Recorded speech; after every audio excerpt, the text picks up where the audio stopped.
Join me as I explore the crazy idea of what would happen if just one soldier had the power to change the entire course of a war. Before the legend, there was just Simo He, born in 1905, near the Russian border. He grew up in a world of dense forests and brutally cold winters. He was the seventh of 8 kids in a farming family, and his life was all about hard work and the land. People who knew him described him as quiet and mild-mannered. His real education wasn't in a schoolhouse, but in the wilderness right outside his door. It was there, hunting and skiing, that he unknowingly started a lifetime of training. From a young age, he was an incredible hunter, perfectly at home in the silent, snowy forests. This wasn't just a hobby. It was a way of life that taught him patience, intimate knowledge of the terrain, and above all, precision. He became a master marksman, a talent that was immediately obvious when, at age 17, he joined the Finnish Civil Guard. His family farmhouse was filled with trophies from shooting competitions. According to some reports, he could hit a small target 16 times in a minute from 150 meters away. In 1925, he started his required military service. There, his raw talent got a bit of formal polish, and his superiors were stunned by his ability to judge distances with near-perfect accuracy. He formed an almost obsessive bond with his rifle, a Finnish Mosin-Nagant variant called the Sacco M2830. He cleaned it constantly, knew its every quirk, and treated it like an extension of himself. Still, war was the last thing on his mind. He went back to the simple life he loved, farming, hunting, and living in peace. But that peace was about to be shattered. By late 1939, the world was tipping into chaos. After signing the infamous non-aggression pact with Nazi Germany that secretly carved up Eastern Europe, Soviet dictator Joseph Stalin set his sights on Finland. He demanded that Finland give up strategic land, including the Karelian Isthmus, which was uncomfortably close to the vital city of Leningrad. The Finns, a nation of just 4 million people, refused. On November 30, 1939, the Soviet Union invaded. They threw an initial force of hundreds of thousands of troops, thousands of tanks, and a huge air force at their tiny neighbor. The world watched, expecting Finland to be steamrolled in days. But the Red Army was a mess. Many of its best officers had been eliminated in Stalin's political purges, replaced by inexperienced loyalists. Their troops wore dark uniforms that stood out against the snow and were unequipped for the Arctic cold, where temperatures plunged to 40 degrees below zero. The Finns, on the other hand, were fighting for their homes on land they knew like the back of their hand. They were masters of winter warfare, using speed, guerrilla tactics, and the forest itself to ambush the massive invading army. It was into this frozen hell that Simo He was called to the Kala riverfront. This quiet farmer was about to become the living symbol of Finland's unbreakable will to fight. On the battlefield, Simo He became someone else entirely. He was a phantom, a one-man army haunting the snow-covered woods. In a span of less than 100 days, during a season with very few hours of daylight, he racked up his incredible tally. This works out to an average of over 5 kills a day. One popular account claims his single highest daily count was a staggering 25. His terrifying effectiveness wasn't about advanced technology. It was about pure skill and a genius-level understanding of his environment. His most famous tactic was his choice of weapon. While Soviet snipers used modern telescopic scopes, he famously preferred the simple iron sights on his rifle. It was a brilliant decision. A scope would have forced him to lift his head higher, making him a bigger target. The glass lenses could fog or frost over in the extreme cold, and worst of all, a glint of sun off a lens could be a fatal mistake.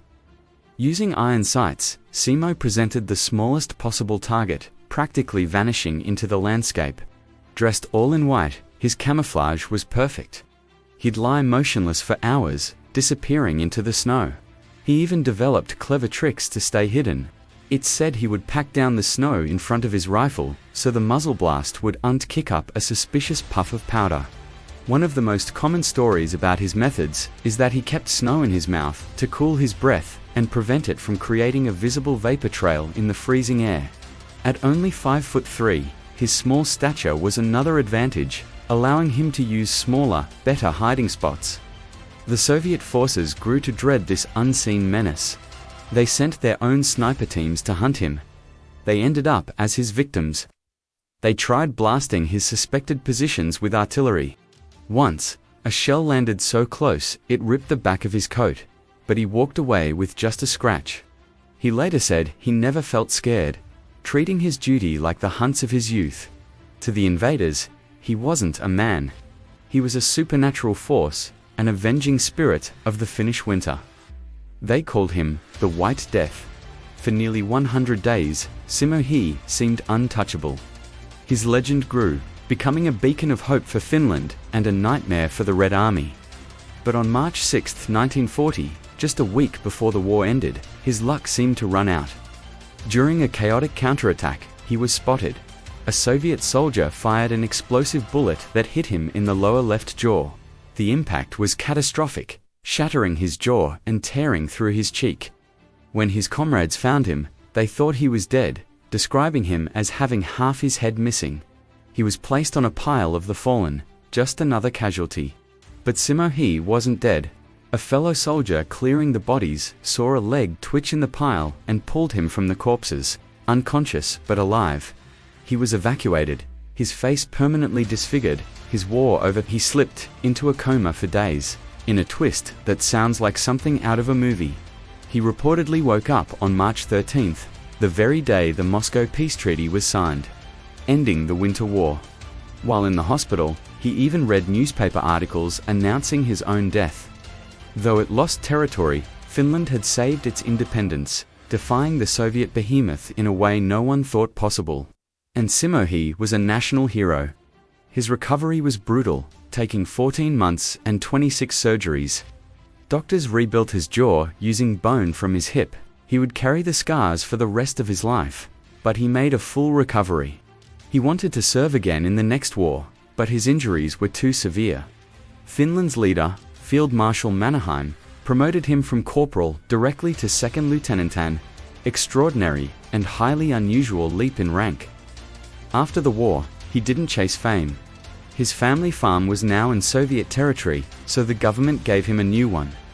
He went right back to the quiet life he'd always known, becoming a successful moose hunter and dog breeder.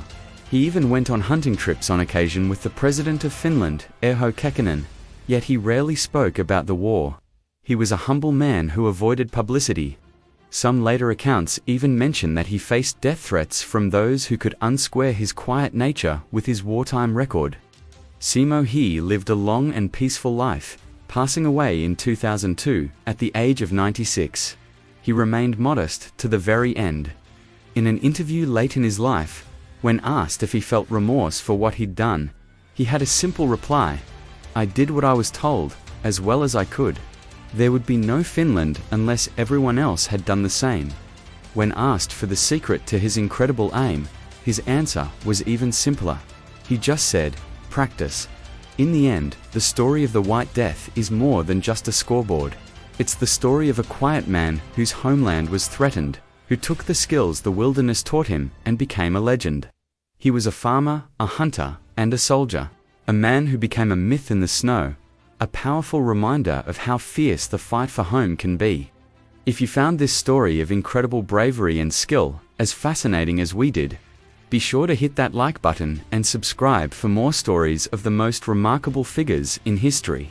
Let us know in the comments which historical hero you'd like to see us cover next. Thanks for watching.